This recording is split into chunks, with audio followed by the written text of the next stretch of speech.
Hey guys, welcome back to this channel. So this is a channel that tends to focus on the corporeal, the practical, peer-to-peer trading and debanking. I give you tips on how to do those things. But in this video, I want to engage in just a little bit of mental masturbation with you regarding the ideological schism between Bitcoin maximalization and, well, everything else. I think it's a really interesting kind of conversation to have. Whenever I've talked about it in different crypto circles, the conversation tends to get pretty heated. And it took me quite a number of years to understand why this was such a contentious issue. I often find myself in a number of these meetups. I go to in every country I'm living in, I'll go into a cryptocurrency meetup. And if it's not a specifically Bitcoin group, and it's just like a general altcoin group, there's a lot of fierce debate about this kind of topic. And maybe you think this is not really something that's important to you. I understand a lot of people are in crypto purely for the money aspect. But for some of us who are, kind of more OG, I guess you could say, we're much more ideologically motivated in this arena. And I think it's worth talking about. So for those of you who aren't familiar with this kind of argument, this ideological schism that's going on, it's the belief that Bitcoin is and should be the only cryptocurrency that should be in use, and everything else is basically just crap and is totally a scam. And I want to give you both sides of the argument. I want to give you both sides of this argument. I can argue both sides very well, and I'm very sympathetic to both sides. So I've been on both sides very much so. Now, the first perspective that I want to give is, as someone that's heavily involved in peer-to-peer trading and debanking, my goal is to ensure that I can use my cryptocurrency to avoid relying on centralized financial systems to the best of my ability, right? Now, cryptocurrency gives us the way of doing that. Problem is, though, that when it comes to using Bitcoin there's problems with it, right? In the peer-to-peer world, frequently people aren't buying and selling Bitcoin because it's too expensive to send, it takes too long. If you accidentally set the fees too low, maybe that transaction can take a month to arrive. It can just be completely outrageous at times. So as a result, I've gotten very used to using things like USDT, TRC20, or one of the many other these layer 2 variants or whatever, the Solana, the Arbitrum, all these different other ones, right? And there's also Bitcoin Cash, there's Litecoin, Monero, all of these things I've gotten very comfortable with using as opposed to Bitcoin. And in the P2P market, so when I'm just trading or buying something online with cryptocurrency, sending Bitcoin is just, it's not really even thought of as something you would even bother doing. If you're going to buy something online for $10, right?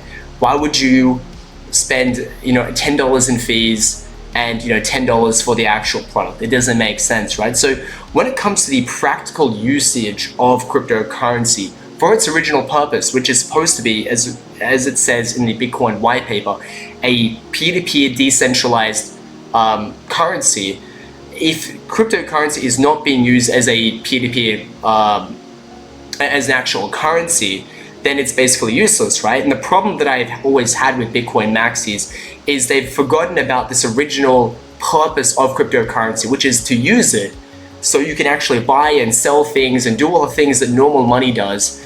Instead, what they have is this idea of a store of value. And this has become, I think, the governing ideology of people who are Bitcoin Maxis. They see Bitcoin solely for the utility of simply storing value, kind of like the way people use gold, right?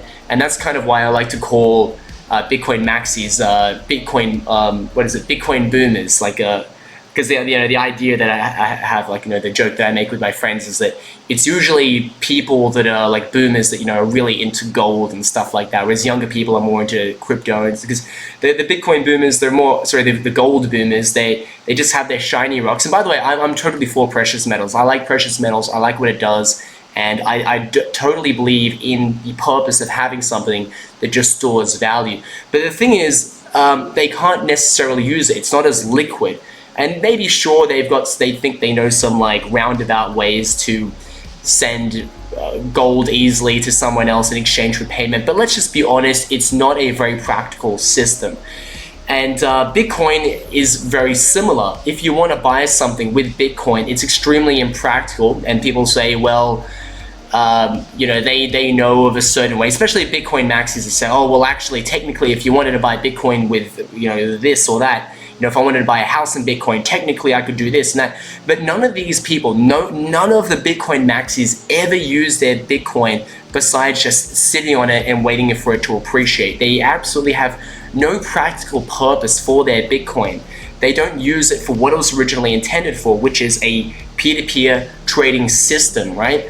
They just use it to store value. And when you talk to Bitcoin Maxis about actually using the cryptocurrency for real life utility, they often get quite defensive because you're naturally going to be bringing up the fact that, well, if I want to send funds to someone, if I want to do anything with anybody, I'm just going to send USDT, TRC20, or I'm going to send Litecoin or Monero or one of the other more convenient payment systems. And they're going to get very defensive because you're going against their dogma, which says that the only thing that should exist is Bitcoin. This is despite the fact that Bitcoin is, I'm just being honest, fundamentally useless when it comes to trading and using it as an actual peer-to-peer currency, right? Nobody wants to spend a large percentage points of their in fees. It's completely impractical. If you bring this up to them, they'll have a bunch of different coping mechanisms for why that's just going to be the way it is. It's silly, right? And my idea about Bitcoin Maxis is that they're fundamentally disconnected from practical usage and they're living in a world of theory. In theory, Bitcoin is very valuable, but in practicality, it's actually very useless because most people don't do it. And this is coming from someone that deals heavily in peer-to-peer trading. I've essentially made it my life almost. And very few people, you know what? I'm just going to say no one. No one that I've dealt with has accepted Bitcoin as a payment. Well, I mean, sorry, they would accept Bitcoin as a payment, but no one's going to send it. If someone gives me the option of how do I want to send funds to them? I'm never going to say Bitcoin, and then vice versa. If I'm accepting payment via crypto from someone, they're never going to ask us Bitcoin as a payment because it's too impractical, right? And so I've butted heads many times with Bitcoin Maxis because they are very disconnected from the practical use case of Bitcoin, right? So then the argument frequently would become, well, what we're going to do is we're going to wait for some kind of scaling option, right? So the first opportunity for them to scale was SegWit, right? This was something I think that increased the block size or something like that slightly. We've had SegWit for a long time. It's definitely made things a little better, but it's still not that much better. It's better. There's no doubt that things are better than in the past, but the SegWit upgrade was still not enough, right? So then the narrative became Bitcoin Lightning. Now, I'll be honest, I will give some credit to the Bitcoin Maxis for this. This, to me, was one of their last saving graces. Bitcoin Lightning is actually extremely practical.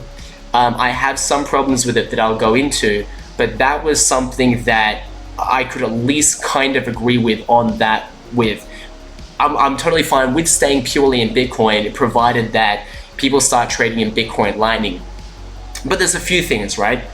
On a practical level, first, when I'm just dealing in the crypto world, peer-to-peer trading world, and I'm buying and selling things online on Telegram or whatever, or I'm trying to buy something like a service online and it takes me one of those crypto payment processes, Bitcoin Lightning is almost never an option for payment, right? And part of it's just because it's a little different. I guess it's a clunkiness to it. Like, I don't know if you've sent a Bitcoin Lightning payment. If you're interested in learning how to send Bitcoin Lightning, I've got a video for that, by the way. Make sure to subscribe to this channel. You can check that video out. It's about how to send funds via Bitcoin Lightning. And it's really weird, right? So if someone wants to send Bitcoin Lightning, you have to get the receiver to put in the exact funds that they want to receive, and then that generates an address that is different from a normal address. It's called an invoice, and it's this big address, and then you send it to someone, and that person doesn't have the ability to send the exact amount that they want. The moment they put that address into the field where you put in the address for Bitcoin, the amount that is sent is going to be sent is automatically set. You can't actually change it. I wouldn't say that's a huge deal by itself, but I have to say I feel like I'm not a developer or coder or anything like that. But when I go to crypto payment processes, I think the fact that you can't use Bitcoin Lightning as a payment for a lot of the ones that at least the ones that I've used, is because of the fact that this is just quite different to the ones that are normally out there. The fact that it's different enough means that there's some complications, and maybe those things get sorted out. So I don't want to be too hard on that point. And I'm okay with Bitcoin Lightning, but generally. But what I want to say is that something that kind of deducts from the argument of the Bitcoin Maxis is that they're really hardcore about their ideological purity in regards to the Bitcoin the cryptocurrency trilemma. So for those that aren't familiar with what this trilemma is, it's this big underpinning ideological foundation of all cryptocurrency for what it should be. It should be decentralized, it should be scalable, and it should be secure, right? It's got to be at least these three things. Most cryptocurrencies can only do two, right? Ethereum can only do two. CBDCs, these central bank digital currencies, they can only do two. Supposedly, Bitcoin has done the best. It's on the, it's like the best in a bad neighborhood of actually doing the best to figure out all three of these things. So it's because of this, I still think that Bitcoin is number one. The problem is when you're using Bitcoin Lightning, you're going to be using Bitcoin Lightning wallets, and these wallets and these other services have all these nodes. And essentially, when you're sending funds via Bitcoin Lightning, you're outsourcing the job of sending the cryptocurrency to a third party for all intents and purposes, right? When I send my cryptocurrency to another person, my Bitcoin to another person, it goes directly from point A to point B. But when I'm on a wallet and this person's also on their wallet, I'm not sending the underlying asset directly to them. I'm sending this this other Bitcoin that's on this wallet to this other Bitcoin to this other person that's also on their wallet. But they're both on these third-party platforms controlled by third parties, essentially. And Satoshi was very serious about how third parties they erode the decentralization of a payment system, ultimately corroding its quality as a currency, which I agree with. So I'm not saying that I think that all the different Bitcoin Lightning nodes are going to get together and do some kind of nefarious activities. But if I was a Bitcoin Maxi purely from an ideological perspective, I should be having a problem with Bitcoin Lightning. But I feel like all of a sudden Bitcoin Lightning is completely completely kosher for the Bitcoin Maxis who are, so I don't understand. I feel like there's some kind of misalignment between their beliefs and their original ideals, and I don't want to judge them too much on that, but it's just that I can tell there is kind of a bit of hypocrisy there. Now I want to then argue the case for Bitcoin Maxis, and then I'm going to come full circle here and tell you what I personally believe. The thing is about the trilemma that I described is it's very hard to get all three of these things perfectly aligned. And the best example of this is the king of old currencies, old coins, which is Ethereum. And Ethereum had a very interesting test put before it. It's one of the top altcoins and basically the granddaddy of most coins out there, because most coins are built on Ethereum's protocol, and the copycats of Ethereum like Solana, Avalanche, whatever, have done a similar thing.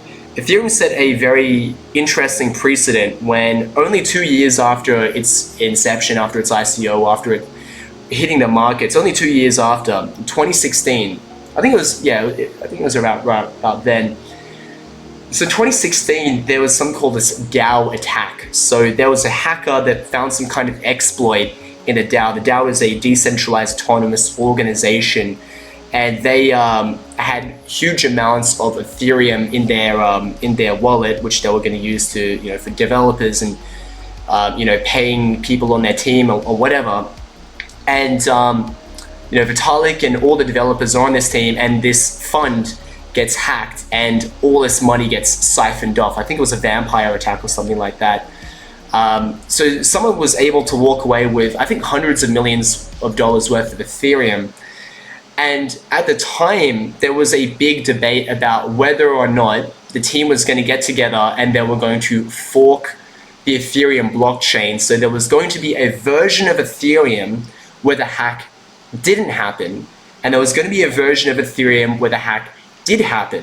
And the ideological schism took a certain amount of people who said, look, this hack isn't acceptable. This is going to kill the project. It's not fair that everyone who put money in is going to lose money. So we're going to fork the blockchain and pretend this never happened, and we're going to start afresh. And there was another group within the DAO who said, we got hacked. It's not fair. But what would be more unfair is if we went against our ideals and we exercise the power to undo that transaction. Because if we say that it's okay to undo transactions, essentially, then we're actually going against our intention to actually be decentralized. Maybe this could happen again in the future, and maybe this is just going to keep on happening. And ultimately, what are we're going to have a king, a dictator in this field. And ultimately, the decision was made by Vitalik and a lot of the top developers to fork to fork Ethereum. And other people that didn't go with it, they went with the other version of Ethereum. But the Ethereum that we have today is the version of Ethereum where the hack didn't happen. And there's another version where the hack didn't happen, but the one that we have, the one that's most popular, the one that's worth, I don't know what, hundreds of billions of dollars today, is one that has had its core ideals corrupted. And there is this belief that, if something like this would happen again, Vitalik and whatever could just fork the blockchain again. And ultimately, we've kind of created as I said, a cryptocurrency dictator, which has really undermined what a cryptocurrency should be, which should be solving the trilemma: decentralization, scalability, and security. So maybe it has security, maybe it has scalability, which Ethereum really did a lot to improve on with Bitcoin. But at the end of the day, the fact is, it's not really truly decentralized in the way Bitcoin is. I'm not going to say it's centralized like the US dollar is, but it's far more centralized than Bitcoin, and it's set a precedent going into the future where this kind of thing could happen again. And what's worse is that this is something that didn't just affect Ethereum, because everything that's built on Ethereum can basically, the same kind of thing can happen. Likewise, everything that was modeled after Ethereum, from Solana, AVAX, Polygon, whatever, also has this kind of thing built into it.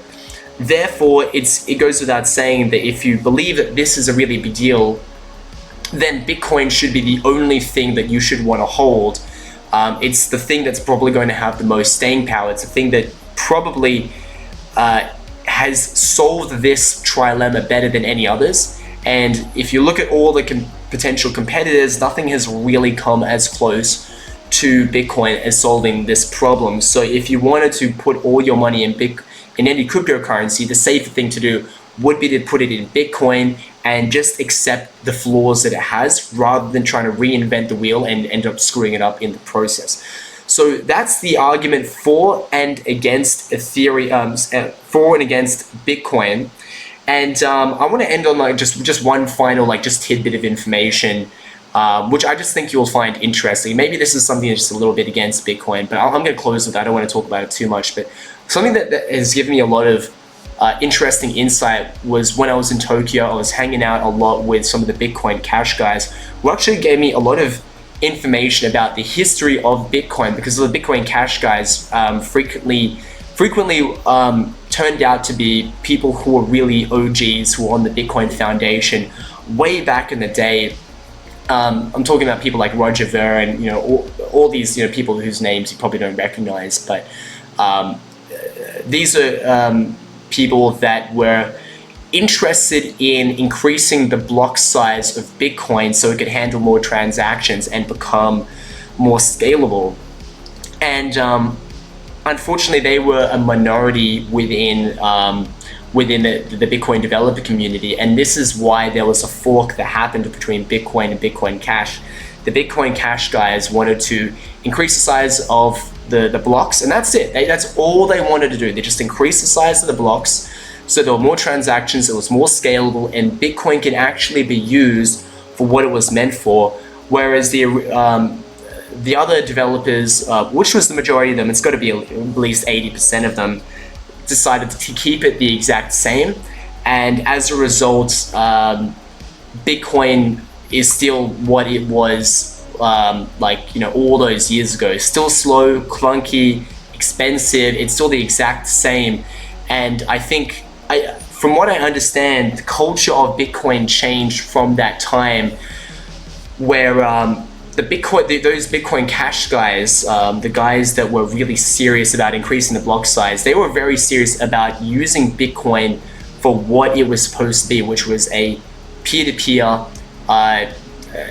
currency that was something that people could practically use, and they were very serious about making this argument, and they went off and created Bitcoin Cash as a result. But these original Bitcoin guys, ones that have continued on to be the primary developers of Bitcoin, have developed the narrative that Bitcoin should be mainly focused on being a store of value rather than actually being a practical medium of exchange.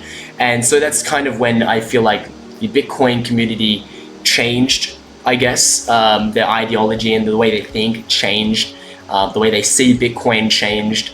And that's something that I'm not fully in agreement with. I would never own Bitcoin Cash. There was a time where I would use it for trading purposes, because some people would accept it.